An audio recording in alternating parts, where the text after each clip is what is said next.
গোসল ফরজ হলে প্রচণ্ড শীতের কারণে কোমর পর্যন্ত ধুয়ে নামাজ পড়া যাবে কিনা?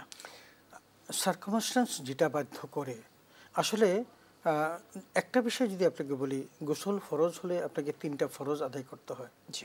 একটা হলো নিয়ত করা, একটা হলো গরগরের সাথে গরগরের সাথে কুলি করা এবং নাকের বাসি পর্যন্ত কি করা, পানি পৌঁছানো এবং সমস্ত শরীর ধৌত করা। এই যে তিনটা ফরজ, একটা হলো আপনাকে গরগরার সাথে কুলি করা, আর একটু নাকে নরম জায়গা পর্যন্ত পানি পৌঁছানো এবং সমস্ত শরীর ধৌত করা। তিনটা কমপ্লিট না হলে ফরজ আদায় হবে না। কোনো অবস্থায় যদি ফরজ যদি ছুটে যায় তাহলে কিন্তু আপনার ওই গোসল দিয়ে নামাজ হবে না। এখন আসেন, এই এমত অবস্থায় যদি কোনো ব্যক্তি কোনো পানি না পায়, তার কাছে কোনো পানির ব্যবস্থা নেই, ফাতায়াম্মামু সাঈদান তাইয়্যিবা, আল্লাহ কিন্তু তাকে সুযোগ দিয়েছেন যে সে তায়াম্মুম করতে পারে। তো আল্লাহ যেহেতু ওই তিনটার অপশন এখানে ওভারলোক করে তায়াম্মুমের সুযোগ দিয়ে পবিত্র হওয়ার সুযোগ দিয়েছেন, এটা তাকে সার্কামস্ট্যান্স তাকে বাধ্য করেছে। এখন এমন এক পর্যায়ে তিনি পড়েছেন যে এত তীব্র শীত, কিন্তু সেই শীতটা যদি আমাদের শীতের কথা বলি এমন নয়, সেটা নয়। আমাদের দেশের যে শীত সেটা কিন্তু কি আছে, এইটার আবার একটা আল্লাহ তাআলার পক্ষ থেকে একটা বিরাট ফায়দার সুযোগ আসছে।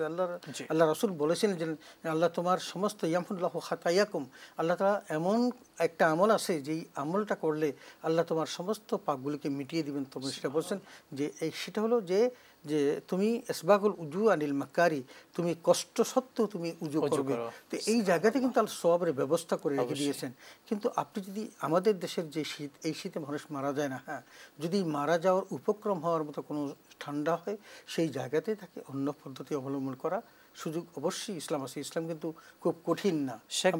তায়াম্মুমের ক্ষেত্রে যদি আমি সরাসরি মাটি পাচ্ছি না, আমরা মনে করি যে শুধু মাটি দিয়ে তায়াম্মুম হয়ে থাকে, সরাসরি মাটি যদি অনেকে না পাই, এক্ষেত্রে আমরা কি কি বস্তু দিয়ে তায়াম্মুম করতে পারি? আমরা সেটা মাটি থেকে তৈরি যে সমস্ত বস্তু আছে সেগুলো আমরা ইউজ করতে পারি। যেমন এই যে দেওয়ালটা, আমাদের সেই দেওয়ালগুলো তৈরি করা হয়, সেই দেওয়ালটা কিন্তু আপনার সেখানেও কিন্তু আপনি তায়াম্মুম করতে পারেন। আপনি মাটির প্লেটের মধ্যে আপনার বাসায় কি আছে, অর্থাৎ আমাদের মূল বিষয় হচ্ছে মাটি থেকে তৈরিকৃত বস্তু দিয়ে আমরা তায়াম্মুম করতে পারবো। এখন অনেকটা সহজ হয়ে গেছে। এখন দেখবেন যে এগুলো বিক্রি হয়, ছোট ছোট মাটি বিক্রি করে, ছোট ছোট মাটি বিক্রি করে এবং মানুষ সহজে যাতে বহন করতে পারে, বিদেশে যাবে তখন সেটা রাখার জন্য মাটির ব্যবস্থা আছে। আমরা সেই পদ্ধতি করে, তবে আপনি সব জায়গা থেকে মুক্তি পাবেন যদি আপনার চেষ্টা সর্বাত্মক করার পর ব্যর্থ হন।